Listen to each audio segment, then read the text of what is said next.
आगे वोकेब है a word की। अबेस का मतलब कम करना या अपमानित करना। लोअर ह्यूमिलिएट, ह्यूमिलिएट का मतलब होता है अपमानित करना, ठीक है, अपमानित करना, है ना। या फिर हम कह सकते हैं किसी को शर्मिलापन करना, एशम कह सकते हैं, या किसी को कह सकते हैं डीमीन, उसकी स्थिति को गिराना, डीमीन करना, या फिर कहेंगे डिग्रेड करना, किसी को उसको डिग्रेड भी कह सकते हैं, ठीक है। डीमीन का मतलब किसी की स्थिति को गिराना, डाउन करना, उसको डिग्रेड करना, है ना। या फिर लोअर ह्यूमिलिएट का मतलब होता है अपमानित करना, किसी का अपमान करना। अब अबेश का मतलब किसी को लज्जित करना, एम्बेरेस भी कह सकते हैं, या फिर कह सकते हैं एशेम्ड करना, किसी को शर्मिलापन करना, है ना, एशेम्ड। या ह्यूमिलिएटेड भी कह सकते हैं इसको, अपमानित करने के लिए, है ना, ह्यूमिलिएटेड। अपमानित करने में भी इसका इस्तेमाल होता है। एब्रेविएट का मतलब संक्षिप्त करना, यानी छोटा, जिसे हम कहेंगे एब्रिज। क्या वर्ड आया था, शॉर्टन या एब्रिज, ABRIDG, एब्रिज कह सकते हैं, शॉर्टन हो गया। कट कह सकते हैं, कर्टेल का मतलब कम करना, कम करना भी हो गया, क्योंकि शॉर्ट कर रहे हैं तो हम समराइज कर रहे हैं, उसको छोटा कर रहे हैं।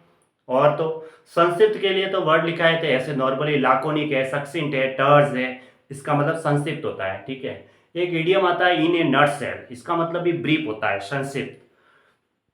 तो एब्रिज करना, किसी को छोटा करना, ठीक है, मतलब संक्षिप्त करना, उससे हम कहेंगे संक्षिप्त में करना, समराइज करते हैं ना, उससे रिलेटेड वर्ड है। अब एब्डिकेट का मतलब किसी पद को त्यागना या छोड़ देना, तो रिनाउंस कहेंगे, गिव अप कहेंगे, रिलिक्विश कहेंगे, अबेंडन कहेंगे, परित्याग करने में। सीड का मतलब भी परित्याग करना होता है, फॉरगो करना, रिनाउंस करना, फॉरगे, फॉरसेक करना, फॉरसेक कह सकते हैं, फॉरसेक, फॉरसेक, फॉरसेक, तो फॉरसेक भी हो गया, फॉरगो हो गया। वेव का मतलब भी छोड़ना होता है, WAIV, ठीक है। तो अब यहां पे एक वर्ड लिख देते हैं, हाँ, रिलिंक्विश लिख देता हूं, है ना, साथ छोड़ना, RELINQUISS, एब्डिकेट हो गया, ठीक है। फॉरगो भी लिख सकते हैं, फॉरसेक भी लिख सकते हैं, छोड़ना, अबेंडन करना, किसी का परित्याग करना। CD, सीड का मतलब भी किसी का परित्याग करना होता है, ठीक है। अब एबेरेंट का मतलब पद से भ्रष्ट, यानी एबनॉर्मल, डेविएंट या डाइवर्जेंट कह सकते हैं हम, डाइवर्जेंट, है ना, डाइवर्जेंट। एबेरेशन सही मार्ग से भटना, यानी कि डेविएशन कहेंगे, क्या कहेंगे, डेविएशन, डेविएशन। या फिर कहेंगे डाइवर्जेंस, यानी कि विचलित होना, ठीक है। डिग्रेसिव भी कह सकते हैं, विचलित। अबेटर का मतलब उकसाने वाला, एंकरेजर, जो उकसाने वाला होता है। अबेट का मतलब होता है उकसाना, किसी को भड़काना, तो हम भड़काने के लिए क्या कहेंगे, किसी को एंकरेज करना, इंसाइट करना, है ना। इंसाइट का मतलब भड़काना या उकसाना। फोमेंट एक वर्ड आता है, फोमेंट का मतलब भी उकसाना। प्रोवोक कह सकते हैं, किसी को प्रोवोक करना, या किसी को स्टीर अप भी कह सकते हैं, स्टीर अप करना, या स्टिमुलेट करना, क्या कहेंगे, स्टिमुलेट, ठीक है। ये सारे इससे रिलेटेड वर्ड है। अब एबियंस का मतलब निलंबित, यानी सस्पेंड होता है ना, अक्रियाशील अवस्था में रहना, इसे कहेंगे निलंबित, यानी कि अब सस्पेंड का मतलब सस्पेंड कहेंगे निलंबन को, तो या तो डिले कह सकते हैं, पोस्टपोन कह सकते हैं, सस्पेंडिंग, पोस्टपोन करना, या पुट ऑफ करना, पुट ऑफ का मतलब भी स्थगित करना, ठीक है। एडजॉर्न का मतलब भी स्थगित करना, डेफर का मतलब भी स्थगित करना होता है, डेफर हो गया। एक आती है phrasal verb hold over, hold over का मतलब भी स्थगन करना, ठीक है। सस्पेंस कह सकते हैं, मैं यहां सस्पेंड लिख देता हूं ना, सस्पेंड।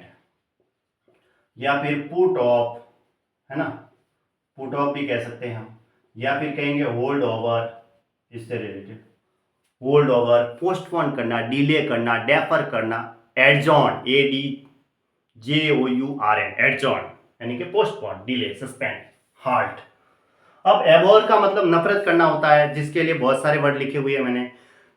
एबोमाइनेट कह सकते हैं, एग्जिक्रेट कह सकते हैं, लोआत कह सकते हैं, अपब्रेस कह सकते हैं, कंडेम है, क्रिटिसाइज है, सेंस्यूर है, रिब्यूक है, रिवाइल है, और डिनाउंस है, हाँ, डिटेस्ट है, ठीक है।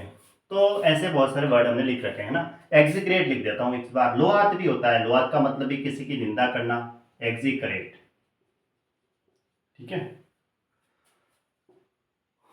या एबोमाइनेट लिख देता हूं, एबोमाइनेट, ये लो। तो वोकेब तो ऐसे पढ़ने से तैयार हो जाती है, ठीक है। एसिडुलस का मतलब होता है अम्ल व स्वभाव में तीखा, सार्प या कॉस्टिक कहेंगे, या फिर हम उसे और कह सकते हैं बिटरनेस भी कह सकते हैं, ठीक है, या विनेगरी भी कह सकते हैं। क्या कहेंगे? विनेगरी, ठीक है। वो भी सारे इससे रिलेटेड वर्ड आ गए। तीखा। अब आता है एक्नॉलेज का मतलब अभिस्वीकार करना, यानी कि स्वीकार करना। असेंट कहेंगे, एग्री कहेंगे, एक्सेप्ट कहेंगे, और क्या कह सकते हैं, ठीक है, या फिर अलाउ कह सकते हैं, एडमिट कह सकते हैं, स्वीकार करने के लिए, है ना। तो हम लिख सकते हैं यहाँ पे असेंट है, या फिर कंसीड है, कंसीड, या फिर कहेंगे एक्सेप्ट, स्वीकार करना, ACCEPT, एक्सेप्ट। ग्रांट है ना, ग्रांट भी कह सकते हैं, एडमिट भी कह सकते हैं, अलाउ भी कह सकते हैं, ठीक है। तो इसका मतलब होता है स्वीकार करना। अब असेंट है सहमति, तो डिसेंट हो गया असहमति, एंटोनिम ऐसे निकलते हैं, ठीक है। ये सिनोनिम है मीनिंग के लिए। एक्मे का मतलब होता है सबसे ऊपर, जो टॉप पे होते हैं ना, जैसे पिरामिड की आकृति बनाते हैं तो सबसे ऊपर टॉप पे जो पॉइंट होता है उसको हम वर्टेक्स कहते हैं, तो इसका मतलब होता है वर्टेक्स।